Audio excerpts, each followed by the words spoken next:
Hey, this is Layers, and today we're asking the big questions about defining your position. Positioning is the place that a brand occupies in the mind of the customer and how it's distinguished from the products of your competitors. If you're starting a brand, it's important to ask the right questions before you get too far down the path. Intention in how you position can have a big payoff. MC, g'day. Hi Dave, how are you? I'm really good. That's good. We're going to go question for question today. Okay. We're going to ask the 6 big questions to define your brand positioning. Yep. Let's go. What do you got? Cool.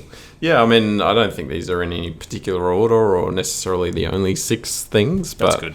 Yeah, just a few things, I guess, to consider when you're tackling this part of any branding project. And I guess it doesn't even have to be part of a project. Like, these are things probably to question all the time and just to be conscious of.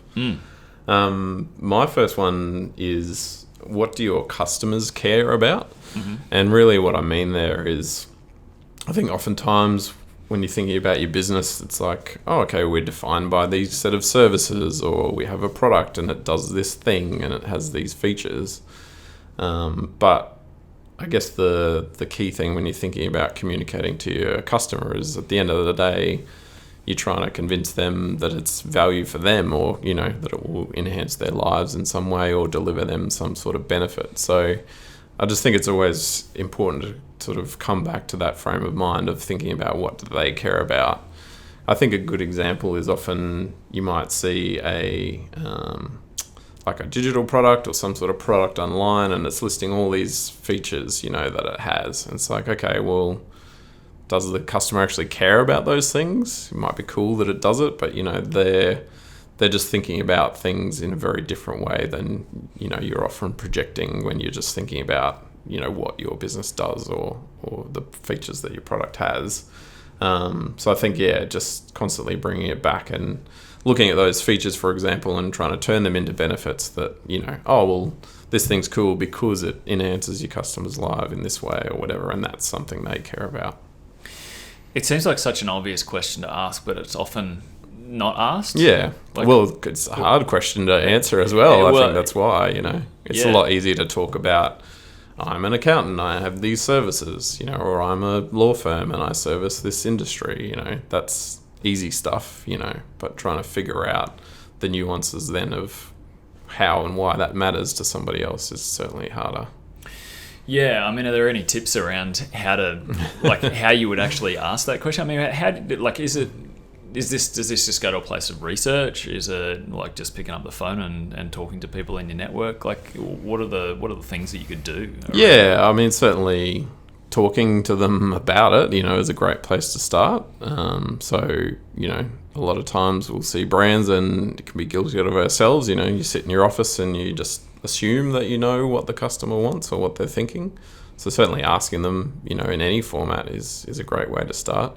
It does get a little bit tricky, you don't want to take 1 or 2 opinions and then suddenly apply that to everybody. But certainly talking to people is a good start. But I think even just that first step of getting, putting yourselves in their shoes and sort of changing your framework from being the business owner projecting out to the customer looking in, and just try and build up that understanding and sort of empathy as much as you can of what they might care about. I mean, you probably have some inkling. That's probably the reason that you created the business or the product in the first place, is to fix a need or, to create something that they want, or is useful. So I guess just revisiting that as well and trying to determine why you thought it would be, of value to them. Yeah, and I think in creating that solution to a problem, you also find that there are other things that solution also helps to address as well, but maybe you're just not aware of it. Yeah, it's sort of that knock-on effect. Yeah, it's a knock-on effect, and I think you only really discover those things by talking, by surveying, by paying attention to what's being said on social media. I guess reading commentary around particular topics. There's a whole raft of things I guess you could be doing in and around that. Yeah. But having that customer sort of central in your thoughts and in your conversations about how to position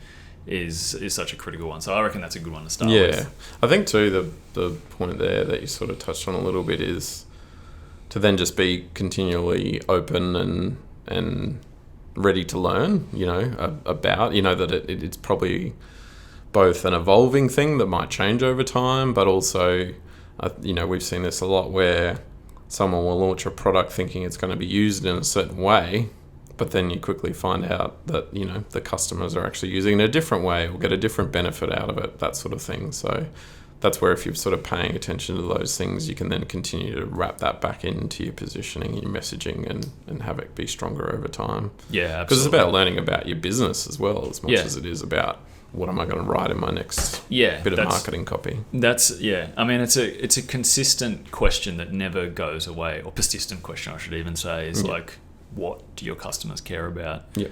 And that's what keeps MDs up at night. It's what keeps marketing managers, everybody in the business, really. Yep. That's what everybody should keep wondering, is what do customers care about, because that's a great way to think about positioning. Mm-hmm. So I just killed it with the first question. Yeah, smashed it. You've got to follow that up. All right. Well, and in no particular order or of importance, but the first question for me, my brain went to the elements that you can combine to create a position. Mm-hmm. And so what I mean by that is, if you think about, and I won't name the brand of soap, but if I said, if there's an organic soap that's made for women with dry hands, those three elements are what makes up a particular brand position for a well-known global brand. Mm-hmm. I'll give you another example. Accountants for entrepreneurs who deliver their service with personality, or premium plants for first-time garden nerds. Mm-hmm. What are the things that you can combine together that you're really good at that create a brand position? Mm-hmm. So it's a combination of elements that you can stick together.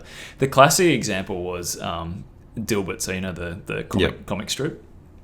And I read that before the guy that did Dilbert, Adam Scott, he was an office worker, hated his job, but found the funny side of like his work, I guess.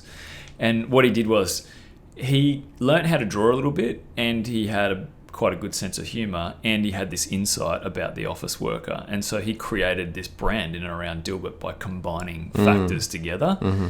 And so he wasn't particularly amazing at any one of those, but he was really good at combining those things to create deep expertise for a particular audience. Yeah, and cool. I always thought that's a really interesting way to position your company and to think about, like, what are the things that you're really good at and then how you can combine them. And I think it could be, maybe it's just one or two things together that you can combine, but maybe it's like 5 or 6 as well. Like, if you're really good, it just kind of makes your brand interesting, noteworthy.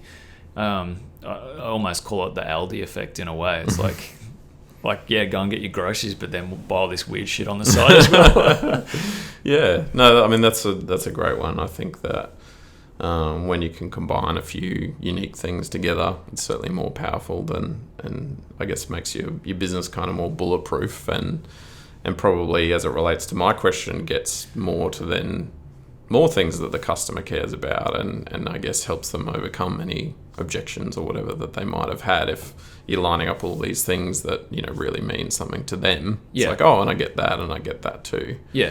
I mean, randomness can work, but I don't think randomness is great for every brand. But I think it does go to your point about what customers care about. Like, if you can get 2 or 3 or 4 elements that can come together that then sort of solve that customer problem or deal with that question that you asked, which is, what do your customers care about? Yeah. Then I think those things can be a really winning combination of questions. Yeah, for sure. I mean, my only sort of nuance on that one would be that I think it's also important to pick, probably the most important ones. I guess we just see it so many times that brands try and be 10 different things or, talk about 12 different angles, on the same thing, and we just find over and over again that that's just too much. It's too complicated, So, yeah, I think that's a good point to bring up. Like, you don't want to have too many messages out there. Yeah, so it's the combination stuff is powerful, but to a limit, it would actually lose its power if there's too many things to combine. Yeah, absolutely. All right, what do you got on question 2? Smash me. So my next one was I guess, we talked about first up what your customers care about, but then my second one was what do you care about? And, this is a pretty simple one in terms of, it's been done to death, I guess, talking about your why and whatever, but I do think that it's still important to continually bring it back to what are you passionate about, as a business owner, or, what does the business stand for, those sorts of things. Because again, even if you did one of these things in isolation where you just went and found something that some customers care about, but you didn't at all, then I think it's going to be difficult to grow and drive a business in that area. But for me, the magic really happens is when you have overlap between those two things, what you care about and what the customer cares about. If there's a big overlap that's the same thing, that's when you're going to get a lot of passion and drive and exciting things happening. Yeah, absolutely. All right, question number 2 for me that I'll be asking is, what are you really good at? And I think this works nicely if you can't answer the question that you asked comprehensively, which is, what are you really passionate about? Because for a lot of brands, it becomes difficult for them to isolate that at times, especially if the company gets sold a couple of times and it repositions, many times over the course of, 50, 100 years, whatever. That becomes a harder question to answer. But the question about what are you really good at could be a good one to ask in terms of how you position, because you'll find that a lot of companies are decent at plenty of things, but they're only really exceptional at maybe one or two things within that their service or their product offering.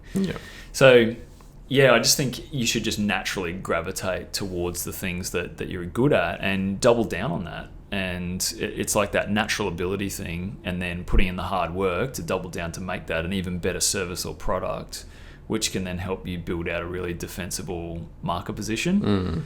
So I'd be asking yourself, what are we really good at as a business? Yeah, it's funny. You'd almost imagine this all as a bit of an exercise if you drew it all up and, imagine them all to be circles. What do customers care about? What do I care about? What am I really good at? And those overlapping bits then are going to be that gold, where you can really win. Yeah, absolutely, yeah. Cool. My last one then was just, I guess, shifting the focus a little bit. It's still back on customers, but more from a behavior point of view. And I think this is just more one that gets a bit overlooked when people are thinking about their business. But it's really thinking about your customers, what are their motivations and behaviors, and then asking yourself, what's going to stop them from switching and using your product, or what is going to be a strong enough benefit or outcome or feature or whatever, or service that will be strong enough to push them to switch. And really what this just taps into is this idea that, you can have a great product, a great brand, a great marketing story, but you sort of often overlook what's it actually going to take for someone to make the journey to start using your product. For me, a good example is like Xero accounting software as something to talk about, where it's like they have a great product, somewhat decent brand, and position is pretty clear. It's accounting in the cloud. It's beautiful accounting is what they call it. But there's an inherent, sort of inertia for people with accounting software, and it's probably getting less and less, but this is the way we've always done it, or I've got all my files, stored in MyOb, on a computer somewhere, or my accountant does it, or whatever. Like all these things where they just would see it as such a big slog to even consider using the product. It's not good enough just to have some of those things. You've got to, I guess, come up with a strong enough argument or brand position that will make it so that they almost don't have a choice, that it's that good that it's worth the effort, So I think to talk, about some of the stuff we talked about earlier, that's where just for them listing features of what, their software does is not enough. You've got to really sell that story of how good it's going to be once you get here to make them really sure that it's worth the hassle, worth the effort. Even if it's just perceived effort and it's not really that hard. Again, that's another pain point that you might try and tap into with your communication to show them that it is easier. But it's only by thinking about that behavior and objections and what's the process that they're going to have to go through to start using your product that you actually start to consider building that into your positioning and messaging. I like that. I think that's a really good question to ask. What's going to stop your customer from making the switch? Yeah. Because that's tougher than we all anticipate it's going to be in any business, in any vertical, in any sector. Getting somebody to switch from what they're comfortable with to the new thing. Yeah. That's a tough battle. Yeah, exactly. So it's a really good question to ask nice and early in the piece. Yep. What's stopping them? Cool. I like that. It's good. All right, my final question is, where is the future? So I often think it's now. It's yeah, and I think a lot of companies are built for the now, and yes, you have to participate in the now, because that's how we make money, and that's how we make a living, and that's how we fund the future as well. So part of your business has to be about now, but also the other part in positioning, I think, is asking where the future is. Where's the customer going to be in 5 years' time, and how are we positioned as a brand to take advantage of that, to deliver the services or the products that they need. So yeah, I mean, I would definitely say that that's a question we need to be asking ourselves is, where is the future, and thinking about how that plays out in your positioning. Yeah, it's great. I mean, I think that so many people would look at anything to do with branding and stuff as very much a point in time, and let's get that project done and then forget about it. But to even bring it back full circle, off the top, we were talking about that idea of being continually open and learning. I just think really for any business or product, your positioning will evolve, or at least, the very core of it might not change so much, but how you communicate it, things that you emphasize over other things, is always going to change. So as you say, looking to the future, but also then sort of realizing it as it comes and evolving, I think is hugely important. Definitely. All right, so the 6 questions. What do your customers care about? That's a big one. What do you care about as a brand? I think that's a really important one to keep asking. And then what would stop your customer from switching over to your product? That to me, that's a really critical question to ask in brand positioning. What elements could you combine to create the difference? What are you really good at as a brand? And where's the future? They'd be 6 really core critical questions. You ask yourself those questions, you're going to get some interesting answers, and that's going to help you form up a position. Yeah, very nice. Nice work. Thank you, MC. No worries. Thanks, Dave. All right. Talk to you next week. Time. See ya.